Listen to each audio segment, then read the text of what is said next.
My husband believed me dead, but I had narrowly escaped death.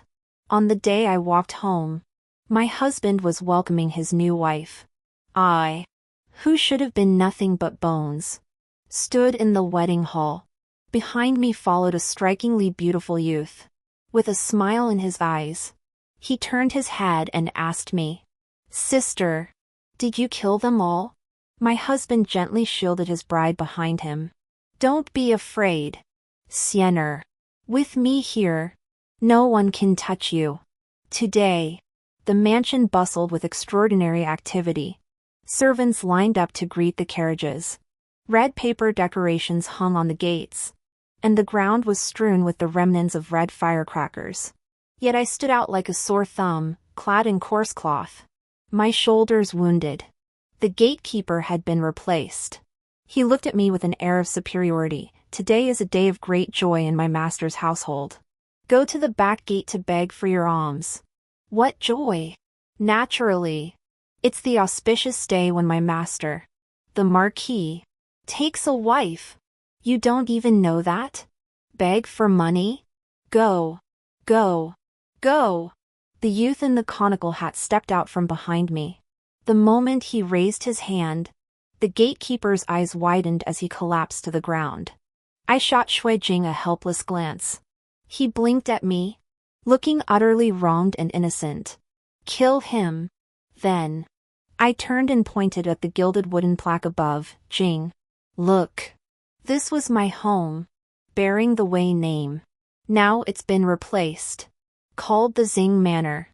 With that, Shui Jing drew his sword. One swift strike cleaved the high-hanging plaque in two, sending it crashing to the ground. The celebratory sounds inside seemed to pause. Guards burst out from both side doors, swords drawn. Who dares stand below the steps? Such audacity! Wei Hongshuang, the master of this house. At these words, everyone in front froze in shock. Indeed, I should have lived up to expectations and met a tragic end in Longxi. My symbolic grave in the capital had stood for over half a year, and the imperial court's posthumous decrees had piled up a foot high. My mansion, my wealth, my military power, all had been devoured clean. My husband finally wed his childhood sweetheart today. How could I have returned? Perhaps my former reputation as a ruthless warrior was too formidable. The lead palace guard scrambled to rush inside and announce my arrival. With my hands clasped behind my back, I followed him leisurely into the main hall. The hall was filled with distinguished guests, and the newlyweds were bowing to heaven and earth. I stood in the central courtyard, watching their ridiculous spectacle. Xing Mingyu wore the bright red wedding robes, just as he had when he married me. He looked dashing and handsome, his eyes and brows full of charm. He stared at me in astonishment. "Hongshuang, what? How could I have returned? How presumptuous of me to return on your wedding day."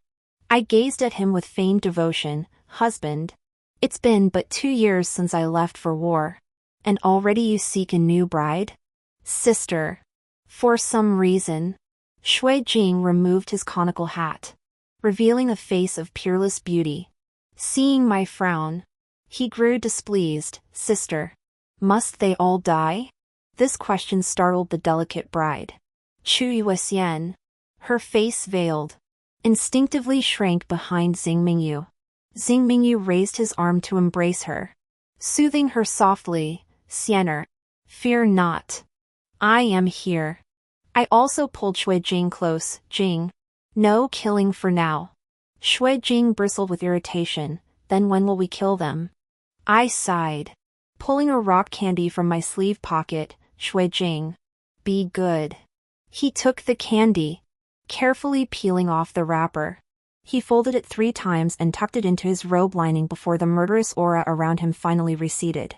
Xing Mingyu seemed to have discovered some unspeakable flaw in me. He pointed at Shui Jing. "Who is this?" As if I hadn't heard him, I led Shui Jing onto the main hall. Seated at the head of the hall were the Zhaowu commandant and his wife, former 6th rank officials under my command. "General." I shook my head. After the Battle of Longxi, His Majesty enfeoffed me as the Marquis of Bowie. You should now address me as your lordship. Xing Mingyu had been elevated to Marquis upon my supposed death. Now that I lived, how many more days could he possibly hold that title? As I lifted my robe and took the seat of honor, every guest present bowed with clasped hands, addressing me as Lord Wei. Xing Mingyu's face turned ashen. No sooner had he entered than a man dressed as a steward approached. Your lordship, the ceremony is halfway through. What shall we do? It's merely welcoming a concubine. Let's dispense with the formalities. At these words, Chu Yuexian could no longer contain herself. She lifted her veil herself. Zeng Lang, your lordship.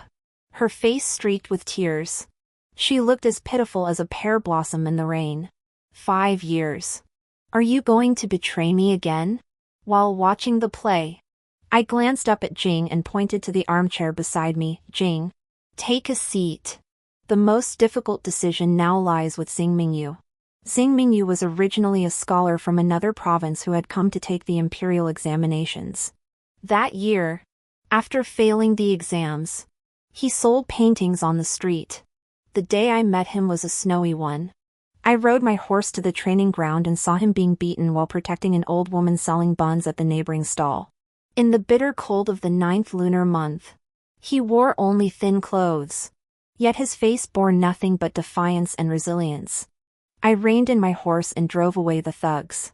He rose to help the old woman.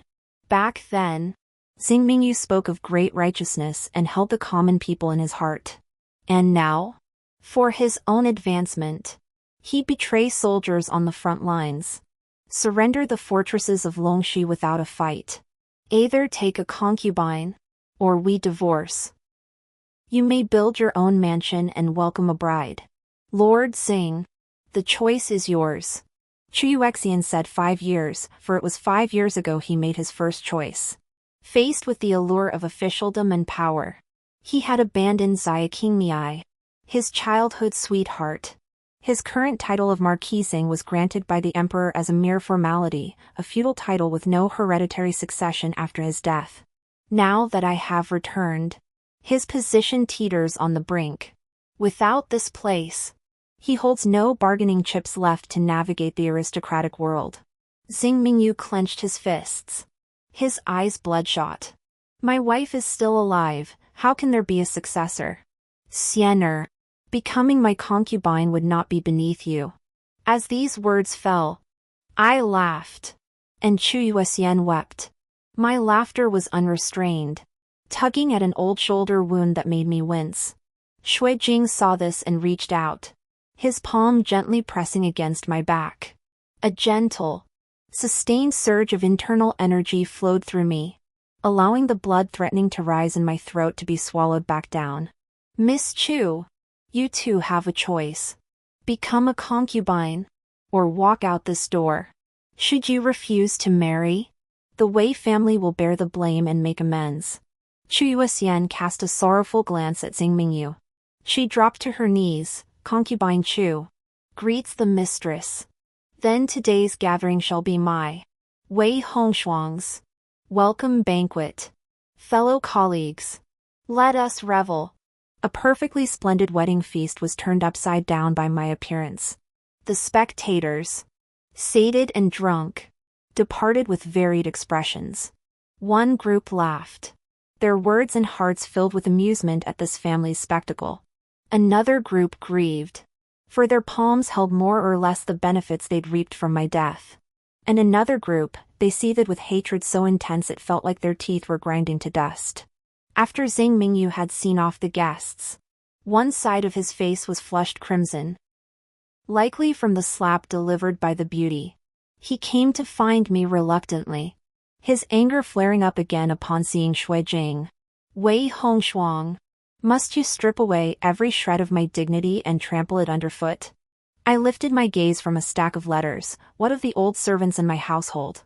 Caught off guard by my question, Xing Mingyu froze in place, ignoring his expression. I spoke softly, husband, not a single familiar face remains in my household now. I find it unsettling. Within 3 days, they must all return to their posts. If even one is missing, I shall sever a finger from someone dear to you. If hers is insufficient, I shall take yours. Back in the imperial court, I was constantly denounced by the literati officials. Cruel, bloodthirsty, disrespectful to elders, unorthodox. My only redeeming quality? I never go back on my word. About 6 or 7 years ago, on the day I met Xingmingyu, he clasped his fists in thanks, then rummaged about, producing a plum blossom umbrella with 24 ribs. He called it, to shield the general from a bit of wind and snow. I smiled, stroking my horse's mane. Young master, I ride. At the time, I thought, why shield against mere wind and snow? Yet for a moment, my heart was clouded by such commonplace words. When we met again, he had become a disciple of Wu Guanjuan. At a gathering of scholars, he was mocked. His face flushed crimson, and he couldn't utter a word. I walked from the carved corridor into the courtyard. This young man's analysis of the current situation is like a master physician prescribing medicine, spot on and piercing to the core. Why must you mock him? With that, I left. Wu Guanjuan wasn't a pleasant man, but he was extremely wealthy. I was frequently called to battle at that time, which cost a great deal of silver, so I treated him as a sucker to fleece. We coexisted peacefully for half a year. In one battle, I slaughtered 6,000 male Hu warriors. Except for women and children, I wiped out 2 entire cities. Scholars and literati gathered to denounce me, while Xingmingyu stood atop a table, arguing with them until his face turned crimson.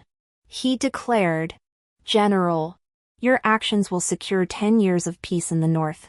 Even a woman possesses such resolve, not a single man here can match her." Accustomed to criticism, I seldom heard such praise. Spotting me, he approached eagerly to speak. I chuckled. "Young master, your literary talent is remarkable. You're certain to pass the imperial examinations next year." I had Wu Guanjuan arrange things for him during the imperial examinations. The next year, his name remained unshaken, and he passed the 2nd-tier examination. My distraction greatly displeased Shui Jing.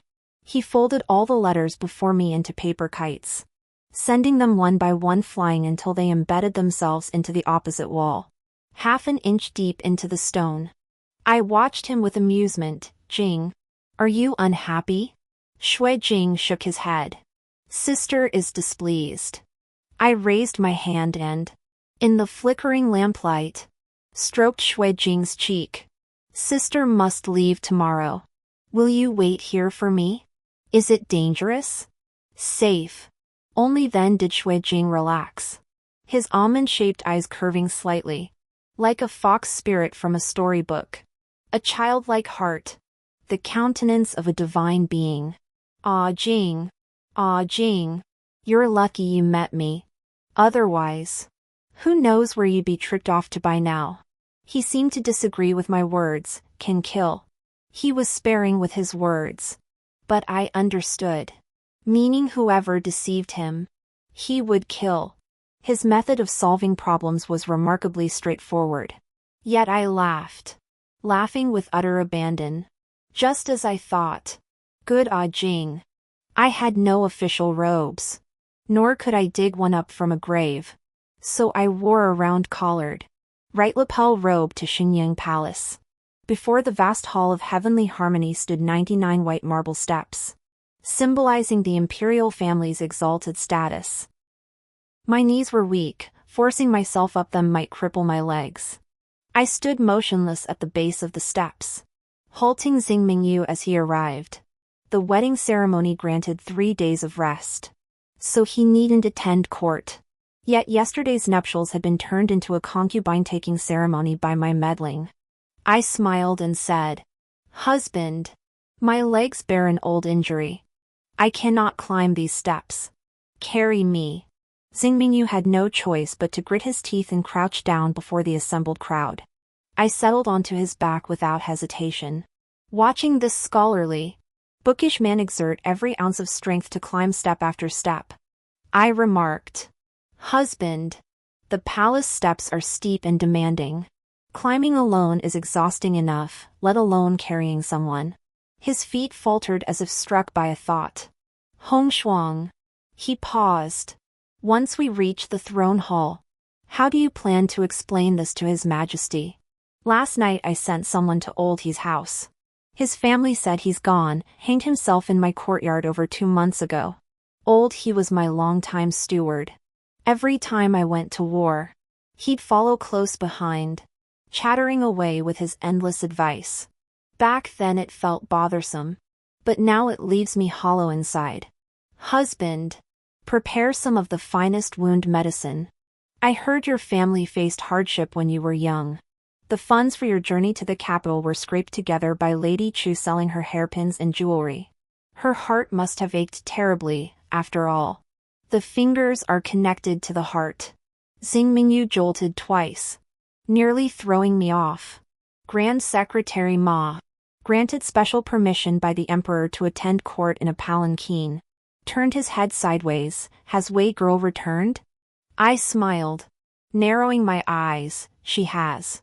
The old man smiled as his gaze swept over Xingmingyu and me. "Lord Xing, with no official duties now, why make this trip?"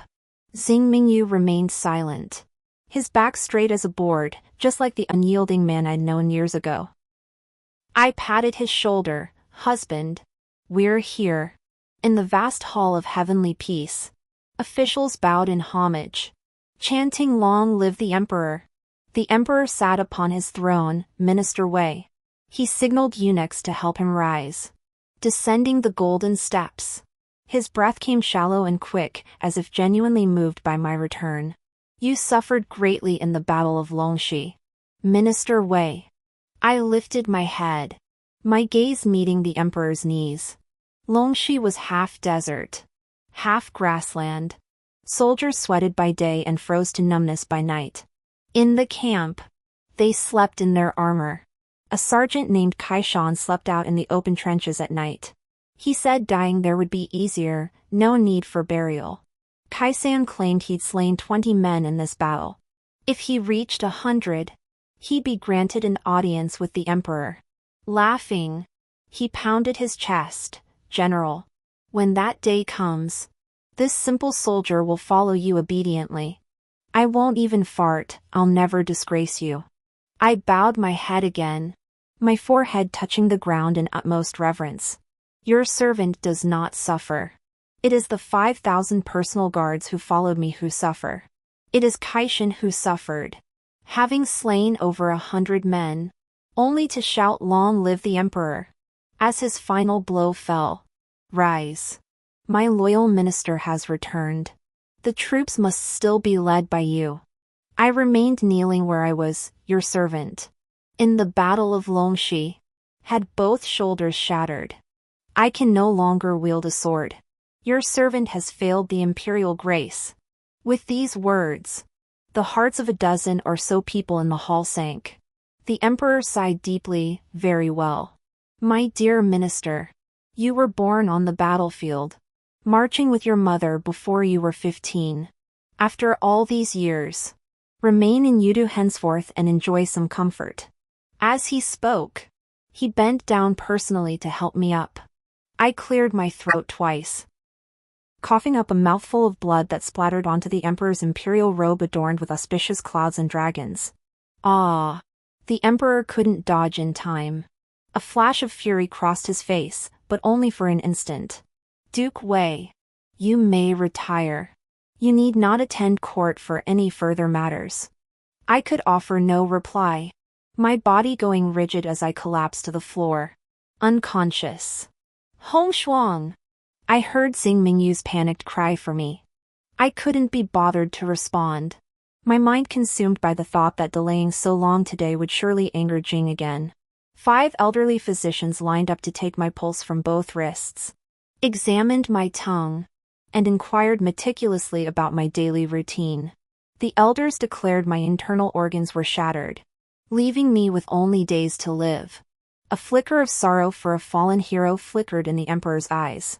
He immediately drafted an edict elevating me to the rank of Grand Minister, personally inscribing, Lord Wei, the embodiment of enduring grace, loyalty, valor, filial piety, and brotherly devotion, a pillar of the state. His achievements immortalized in history. He further added the title Enduring Grace to my honorific, signifying the imperial family's profound benevolence. The emperor ordered a bowl of ginseng soup worth 1,000 gold pieces to be prepared for me, which palace attendants fed to me in a sweet, coquettish manner. Your Excellency, you are truly the foremost extraordinary woman of our great Zhao kingdom. Never before in this world has any woman attained such honor as yours. I humbly replied, You flatter me. It was bought with my life. As I left the palace, snow began to fall. Xingmingyu waited for me at the great bright gate. He stood silently in the snow, holding an umbrella. The old attendant gave him a meaningful look. The rumors outside are untrue. Minister Zhang has been quite devoted to you. I let out a cold laugh, my disgust unmasked. I recall His Majesty bestowed a carriage. Thank you for your trouble, eunuch. Passing before Xingmingyu, I addressed him. His Majesty inquired about your marquis title. I replied, How can a true man rely on others' favor to gain power? Am I not right? My husband? Before boarding, Xingmingyu muttered resentfully, You can't ride horses anymore. Then shall I take your tattered umbrella? The old attendant helped me into the carriage.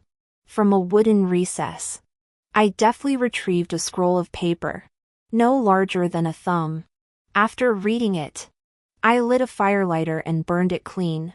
The ashes were stirred into my tea bowl and swallowed without hesitation. Shui Jing was gloomy today. He stared at my expression, then pulled a jade-colored vial from his robe. Drink. I complied readily, not only finishing it but even grinning at him brazenly. Shui Jing remained unmoved, speaking to me deliberately, I'm going to kill someone. That Chu woman had the audacity to provoke Shui Jing. I sighed. Jing, let's not kill her just yet. How about we just chop off one of her fingers? Shui Jing reluctantly nodded, then asked me for a piece of candy. My skill at deceiving children had grown considerably. Upon returning this time, many familiar faces were already present. The young servants, attendants, maids, and old women all looked at me with joyful expressions. Greetings, General. 2 elderly servants even had tears in their eyes. I nodded to each of them in turn. Back in the courtyard, Mir, who had once followed me, was sweeping the floor. She watched me as I clenched the broom tightly in my palm. She didn't speak, but tears began to fall. One here, one there, scattering across the ground. Mir's legs were crippled. The month after news of my death reached Yudu, Xingmingyu ordered her to receive 20 strokes on the buttocks. The servant administering the punishment lost control, and 2 blows struck her leg bones. I stepped forward, patting her hand. Mir, go. Help me purge this estate. Yes. Mir wiped her tears and nodded, hoisting the broom onto her shoulder as if it were a silver spear. General, please take care. As Mir exited the courtyard, Wu Guanchuan's men emerged silently from behind the screen wall. Your Excellency, Ma Bin's men have withdrawn. The emperor's decree had barely been issued when orders reached them. The bookshops and street vendors showed no signs of unrest. The ledgers have been copied and placed upon your desk. The message you entrusted to the host has been delivered. Wu Guanchuan was a man of influence. Yet he kept his word with unwavering integrity. I had always found it a pleasure to conduct business with him. Very well. What I promised him shall be delivered in due course. Ma Bin, today he mocked Grand Secretary Ma Zhengmenju, the emperor's cunning confidant. The moment I returned to the capital, He had already prepared a play script to smear me. Accusations of desertion, reckless militarism, cruelty, and heartlessness, even claiming I acted unilaterally in Longxi, leading to the tragic deaths of soldiers. He delivered it with meticulous precision and vivid detail. I flipped through the scroll by candlelight, sharing with Shui Jing, Jing. Two of these incidents actually happened in Longxi. Truth and falsehood, only when mixed with genuine lies can they truly convince. Old bastard. Seeing my displeasure, Shui Jing leaned closer and took my hand. Sister's hands are cold. I rested my head on his shoulder. Jing, human hearts are terrifying. The 3-day deadline had passed. Mir had organized my household with meticulous efficiency. Only 3 or 4 men were killed. Yet it silenced any stirrings of trouble in Chu Yueshuan's quarters. General, to buy back those we dismissed long ago, Xingo spent a fortune. Now that he's lost his marquis title, he must entertain and pay his dues. His accounts are nearly empty. I nodded, fine. Now that everyone else has lined their pockets, he's the only one left suffering. Add fuel to the fire and let him stir up trouble. Of the 37 confidants from my old residence, 5 are now missing. As the palace guards brought Chu Yuexian into the main hall, Xing Mingyu burst in with his men. Wei Hongshuang, you've gone too far. Even if I must petition the vast hall of heaven and earth, I'll accuse you. Without a word, Xing Mingyu pulled Chu Yuexian into his arms. Take it out on me. What has Jenner done to deserve this? Innocent? With the northern border pacified, Longxi should have retreated in fear, unable to invade for at least 5 years. But the emperor, greedy for military glory, ordered me to lead a western campaign before our troops could rest and recover. Victory reports poured back to the capital, delighting the emperor, yet he could not find a place for me upon my triumphant return. Or rather, he did not wish to. How could he contain a man whose achievements overshadowed his own? A man without parents to shield him? The emperor's worries became the minister's headaches. Thus, in the 2nd year of my western campaign, Ma Bin began plotting to eliminate me and my loyal troops. The first move targeted my supply camp. Next came the Xing Mingyu branch.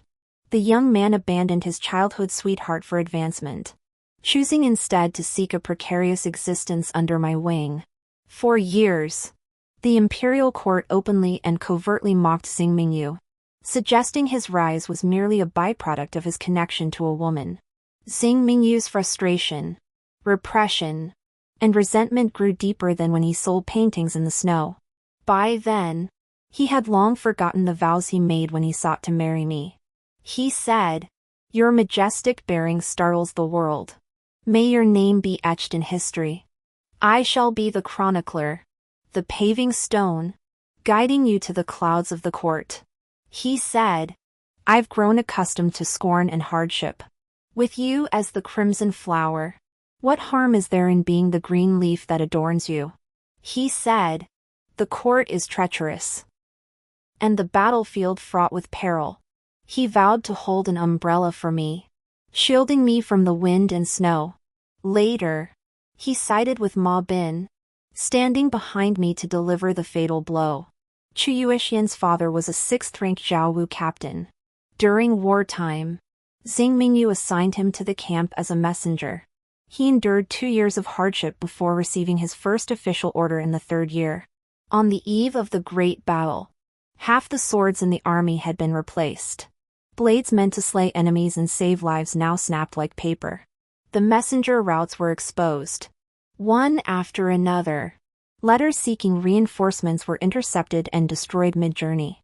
30,000 troops suffered heavy casualties. My 5,000 trusted soldiers were nearly wiped out. The day news of my death reached Yudu. The emperor drank 3 cups of white wine in a row. Ma Bin's eldest daughter was elevated to imperial noble consort. With the obstacle before him cleared, Xing Mingyu sought to marry his childhood sweetheart. Jing cut off one of her fingers. At that command, Shui Jing's sword flashed. Xing Mingyu couldn't block it. Chu Yuexian's little finger snapped clean off, not even drawing blood. As she clutched her wrist, screaming and sobbing, Shui Jing had already returned to his chair, folding kites. That was the first time I saw Xing Mingyu weep. He held the girl clutching her severed finger, roaring with fury. His eyes burned with resentment, humiliation, and rage as he fixed me with a glare, as if he could incinerate me and cast me into the animal realm. Xing Mingyu, 4 fingers remain. Do 4 tasks for me. For each completed task, I'll restore an inch of your power. Fail 1, and I'll take another of her fingers. Chu Yuexian finally collapsed into Xing Mingyu's embrace, glaring at me with endless hatred. I sighed. Chu family, do you feel wronged and innocent? Yet in this world, it is always the innocent who bleed. An incident erupted in Yudu. Originally, the crown prince's consort was to be Su Shi, the legitimate granddaughter of the Grand Tutor's family. Yet on this day, the favored Prince Huan knelt before the old emperor's study, remaining there for over 2 days. Somehow, that Su family member also began causing a scene at home. Within half a day, someone dug up the incident from the Lantern Festival earlier this month, how Su had accidentally fallen onto the ice beneath Shuanglu Bridge, and how Prince Huan himself had personally helped her up. The tea house and bookshop chosen by Grand Secretary Ma were perfect for spreading such idle gossip. Spies were everywhere in Yudu, especially in such crowded places. Who sent whom? Who sought whom? Anything could be traced with crystal clarity. Besides, back then, Ma Bin hadn't hidden anything. General, your move was brilliant. Now, even if Grand Secretary Ma had 1,000 mouths, he couldn't explain himself. He wanted to sit on the fence, play the pure minister. But I insisted he choose. It was an open secret among the aristocratic officials that Xing Mingyu was Ma Bin's man. The first task I assigned him was to stick to Prince Huan's side, to cling to him for as long as possible. Mir has recently perfected a nourishing soup recipe, personally simmering it for me to drink every day. Yesterday, that dog Xing went to that courtyard and got kicked out again. Lady Chu cried for so long, yet these past 2 days she suddenly stopped. Instead, her household is packing things as if preparing for a long journey. I hummed in acknowledgement. He can't leave. How could Ma Bin let him go? What about Jing?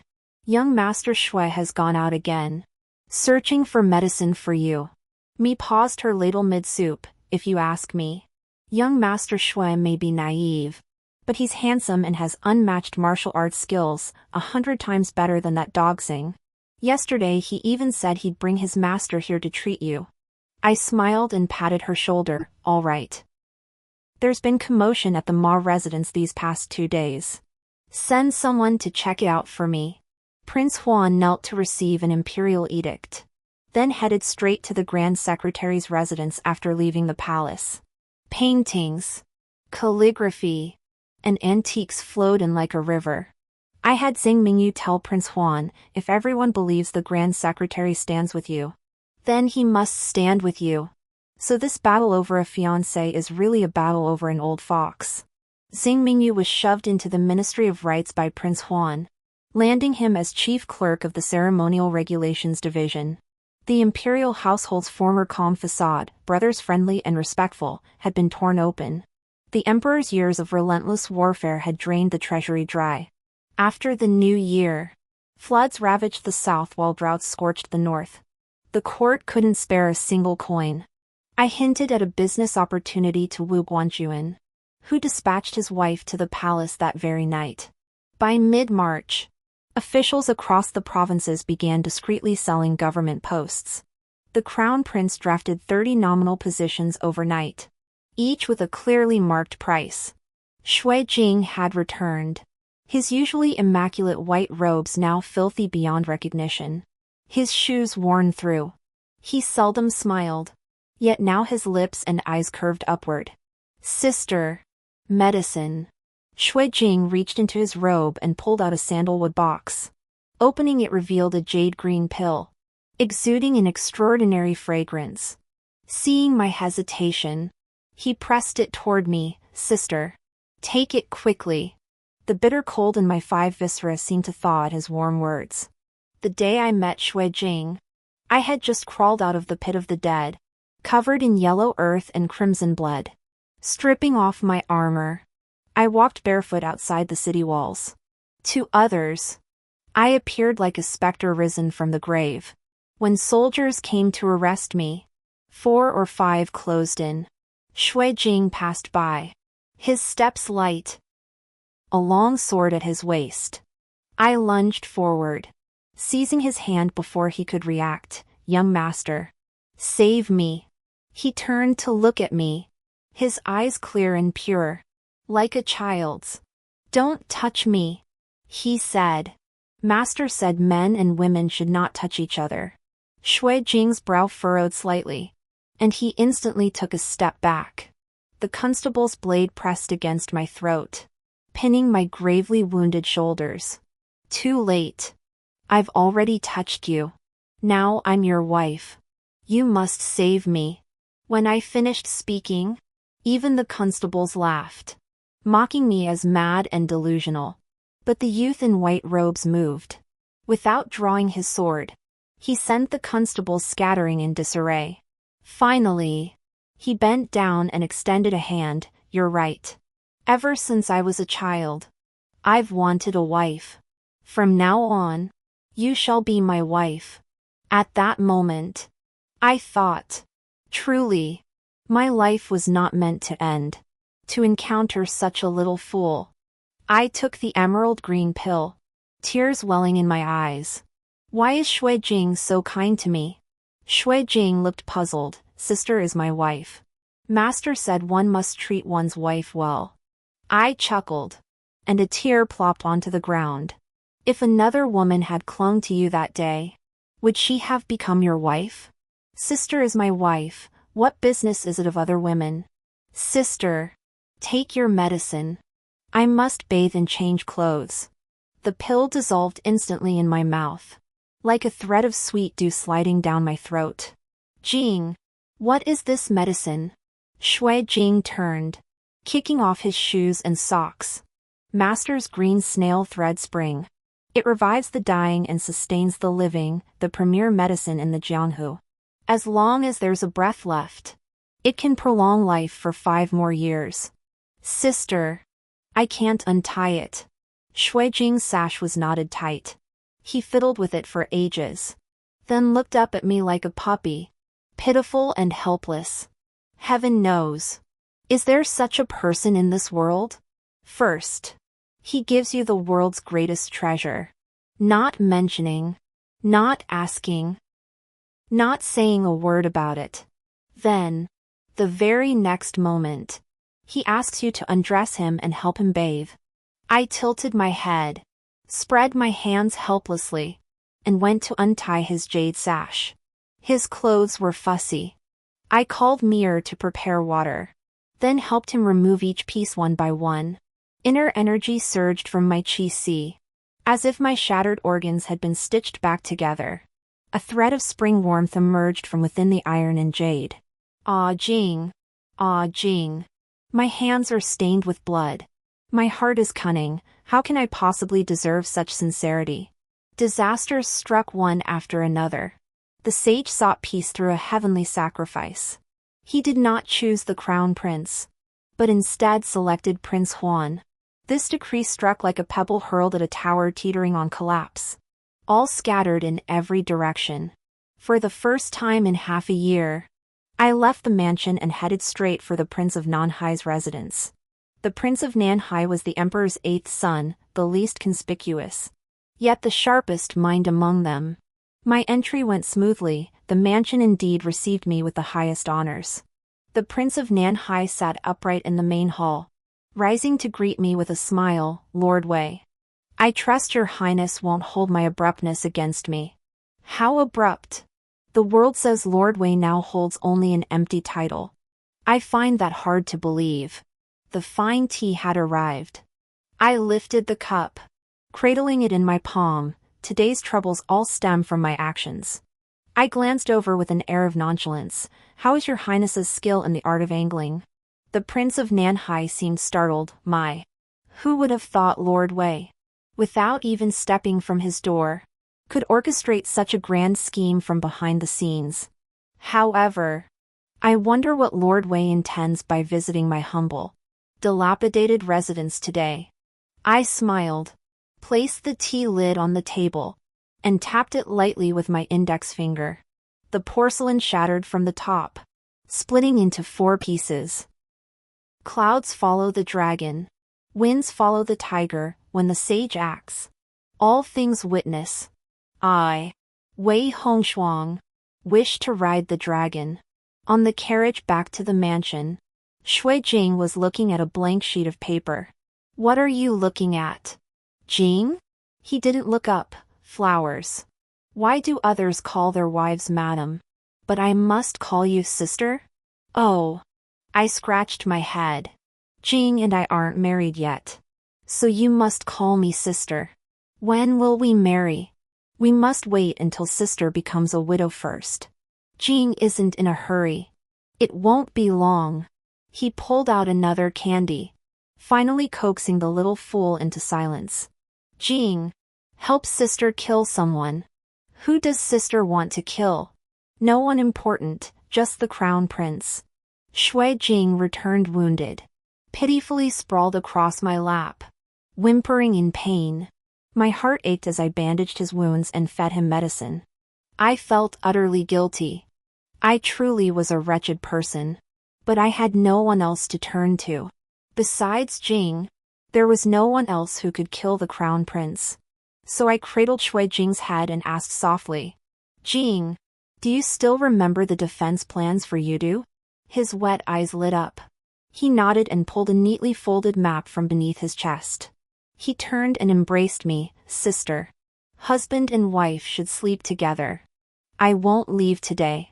Yudu was in utter chaos. The crown prince had been assassinated within the imperial city. Officials from the Defense Bureau, Ministry of Justice, and the imperial consort's office were all working with their lives on the line.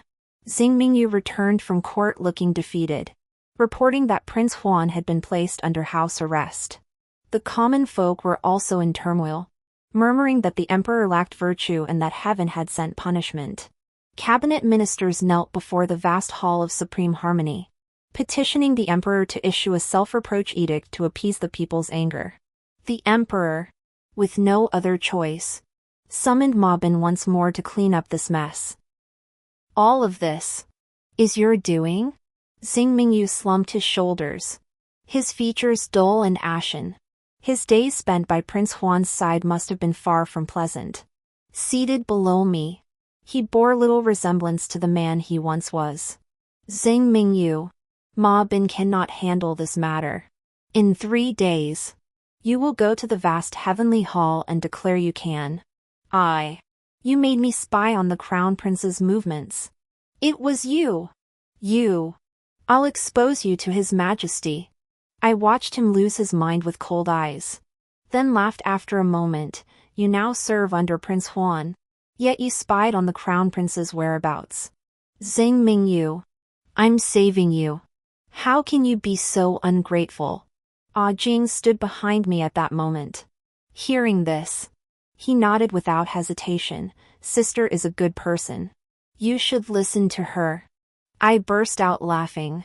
In this world, perhaps only my Jing still thinks I'm a good person. Xing Mingyu's eyes were bloodshot.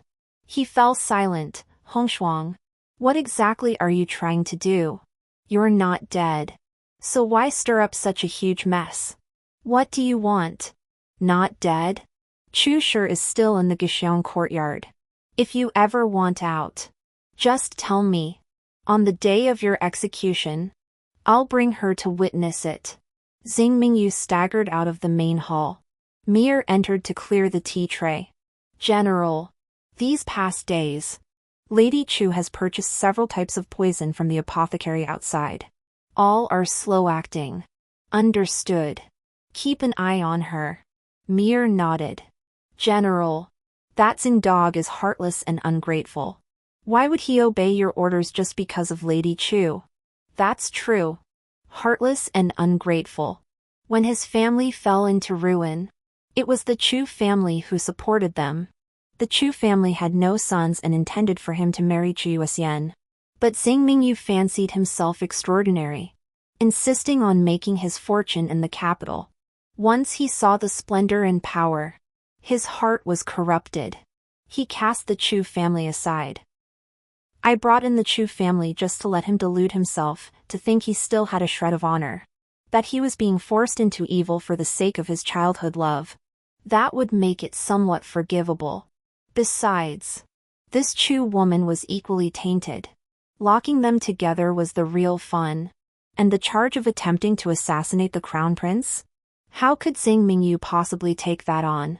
Even if I asked him to betray his country now, he'd still go. After taking the medicine Shui Jing brought back, my health improved considerably. Occasionally, I could walk 4 or 5 laps around the courtyard, though I still couldn't lift heavy objects. The Prince of Nanhai sent several letters through messengers, but I only relayed one word to him: quiet. Ma Bin investigated for many days, running back and forth between the Supreme Court and the City Guard camp. The Northern Kingdom and Western Frontier launched simultaneous invasions. That day, I clapped my hands and laughed heartily at home. No wonder my family has fought them for 3 generations. These 2 old wolves, sensing the slightest whiff of blood, have both emerged, beset by internal strife and external threats. The emperor's worries had made him go bald. He urgently sought aid from Prince Qing, his brother exiled to the south. Xing Mingyu submitted a memorial, claiming he had a strategy to save the nation from peril. His plan? To dissolve our marriage, have me crowned Princess Protector of the nation, and send me as a peace offering to the Western Frontier. This proposal sent shockwaves through the court and the realm. Generations of our Wei clan have battled the barbarians, slaying countless foes. Falling into their hands meant certain death. Moreover, should the emperor approve this, the backbone of the great Zhao kingdom would be shattered forever. Even the more principled advocates of peace began to denounce Xing Mingyu, while the emperor was quite pleased. After 2 days of deliberation, the emperor immediately appointed Xing Mingyu as minister of the Imperial Protocol Office, entrusting him with negotiations between the 2 nations. I instructed him to tell the emperor that the Western and Northern nations had suffered repeated major setbacks in recent years. However, with our nation currently beset by internal troubles and external threats, engaging in war would inevitably complicate matters and lead to numerous constraints.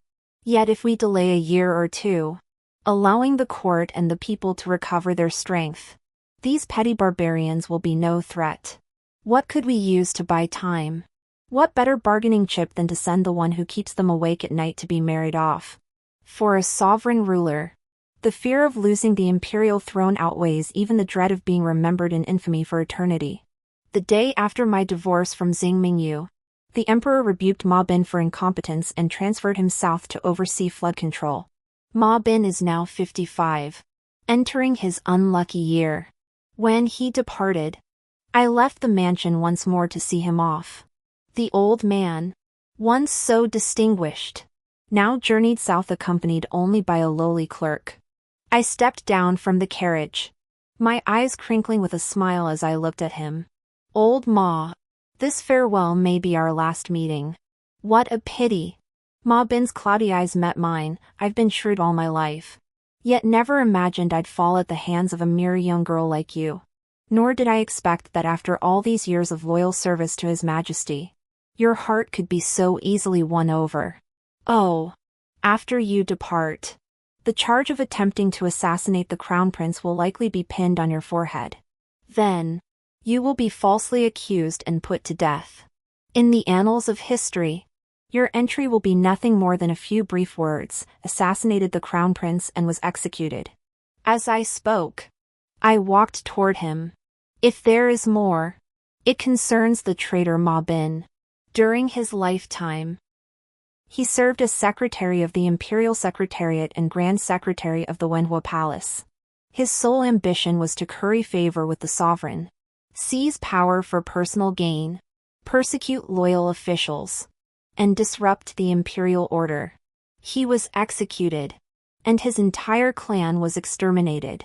5,000 soldiers of the Fuguang garrison await you below.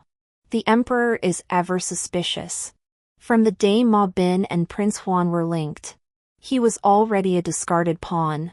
After Ma Bin's departure, the Ministry of Justice uncovered the assassination plot against the crown prince, masterminded by Ma Bin himself. As the prince's guardian, Prince Huan bore ultimate responsibility. After the emperor's rebuke, he was ordered into confinement. At this moment, the emperor remembered he had another obedient son. The Prince of Nanhai was elevated to accompany the emperor in sacrificial rites to heaven and ancestors. Within a single season, the state changed hands 3 times, igniting popular resentment. Zhu Jinshan, military governor of Lingnan, marched north under the banner of purging the court's corrupt faction, laying siege to Yudu. The aging Prince of Qing finally, albeit sluggishly, raised troops to defend the throne. I, meanwhile, was bestowed the title Princess Weian, carrying what was nominally a dowry but functionally indemnity. I embarked on the path of a political marriage.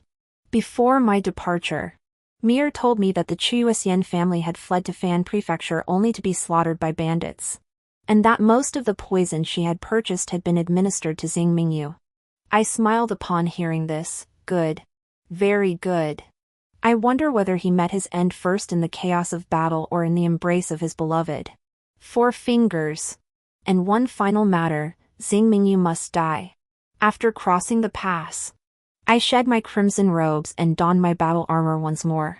Ahead lay the Longxi army, poised to join forces with me. My feet planted upon the canopy of the imperial carriage, symbol of royal bloodline, I grasped my spear anew and raised the tiger token, heirloom of the Wei clan for generations. Soldiers. The emperor commands the Wei clan to marry into the enemy camp, demanding our Zhao kingdom's seed land and treasure to the barbarians. I, Wei Hongshuang, refuse. But what of you? My soldiers? Are you willing? The warriors who once fought alongside me raised their spears and swords, their shouts deafening. A warrior may die, but never be disgraced. To defend our homeland, we yield not an inch. Shui Jing stood behind me as always. He said, "Sister, you look truly beautiful today." In the first month of the 12th year of Su Ming, I led 10,000 troops to repel the 60,000-strong Western army, accomplishing what had eluded us before, reclaiming 5 cities in Longxi. On the day the Western forces sent their surrender terms, I placed the imperial token back into its brocade case. A swift rider delivered it to the Wu residence in Yudu, fulfilling the promise I made to him long ago. Early last year, when snow still fell, I had him deliver a letter to Prince Qing. He was an old acquaintance of my mother's, a man who, once at the heart of power, had lost his kingdom for the sake of the common people. I told him, when the realm is in peril, the people seek a leader. This tiger token and the original defense plans were the meritorious contributions of Wu Guanchuan. After this battle, I was spent, my body growing ever weaker. Mir said Xing Mingyu opened the city gates to welcome Zhu Jinshan's rebel forces into Shenyang Palace. The emperor was forced north by the chaos, only to have his head cut off by his own military advisor midway. Xing Mingyu scrambled between factions before Zhu Jinshan sacrificed him to the military banner. Shui Jing grew impatient halfway through, angrily knocking over the documents on my desk. Is sister a widow now? I set down my brush with a bitter smile. Jing. Sister deceived you. Sister is dying. He shook his head. Sister won't die. My vengeance is complete. The borderlands reclaimed. I should have no regrets now. I rested my head against Shui Jing's chest. Sister is a wicked person. For personal grudges, she unleashed a bloody storm. Countless innocents shed blood and lost loved ones. Now that sister is dying. This is the consequence of her wickedness. He was deceived for a time, dragged by me into life and death struggles. How innocent was he? I said apologetically, Jing. I'm sorry. Sister killed those who deserved death. Sister committed evil when the world itself was already corrupt. What wrong did she truly commit? Shui Jing lifted me up. Speaking gently yet resolutely, I'll go find master. Sister won't die. Kunlun Mountain is perpetually snow-capped. Shui Jing grew from a naive child who couldn't tell grains apart into a young man who understood warmth and cold, who knew to buy cotton clothes and dry provisions. He carried me on his back, from the foot of Kunlun Mountain to its snowy peak. I asked him why he was so good to me. He said that if we became husband and wife, he would never abandon me. The master Shui Jing spoke of was a Taoist priest with snow-white eyebrows and hair. Upon seeing us, he flew into a rage and beat Shui Jing senseless. The beating lasted from morning until noon. Shui Jing was whipped into a frenzy, leaping and dodging, utterly unlike the graceful youth he once was. I swallowed mouthful after mouthful of blood, thinking that dying here would be a cheap end for me. When I awoke, I lay in a bed, my chest and lungs light, my limbs strong. Shui Jing's master sat nearby sipping tea. Seeing me awake, his beard bristled with fury. Master Taoist, mine is an incurable illness. Without Shui Jing, my heart is in turmoil. Where is Jing? Where is he? The old Taoist rolled his eyes. You're that heartless, black-hearted, black guts female general, Wei Hongshuang? I rolled off the bed. If you won't tell me, I'll find Jing myself. Blah blah blah. He muttered.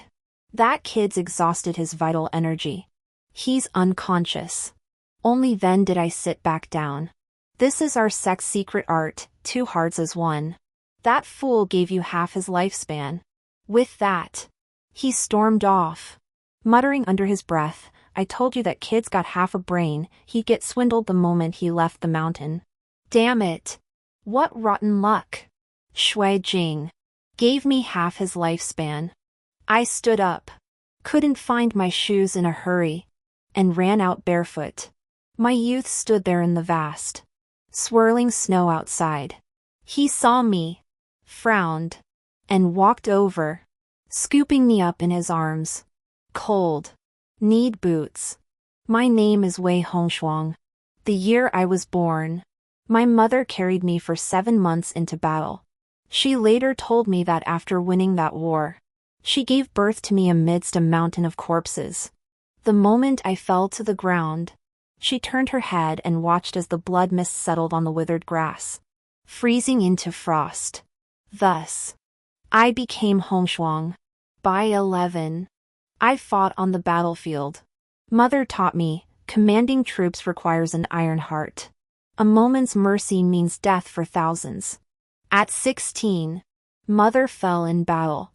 I donned armor and led the army, fighting from the northern lands to Longxi. Those who died by my hand included soldiers, women, children, and the elderly. To secure the border, I exterminated all resistance, massacring nearly 1,000 in every city I captured. I could not rest at night, even the slightest gust of wind would startle me awake. Waking was a relief, for my dreams were filled with endless slaughter. My hands were stained with blood, my soul burdened with sin. I believed the hell of Ashura would be my final resting place. Until that day, when a youth as ethereal as a celestial being gazed at me with eyes clear and innocent. He said, henceforth, you are my wife. Those who wrong you, I will slay for you. He stepped before me, asking neither my past nor my future. He is my Jing, my redemption from this lifetime's sins. The end.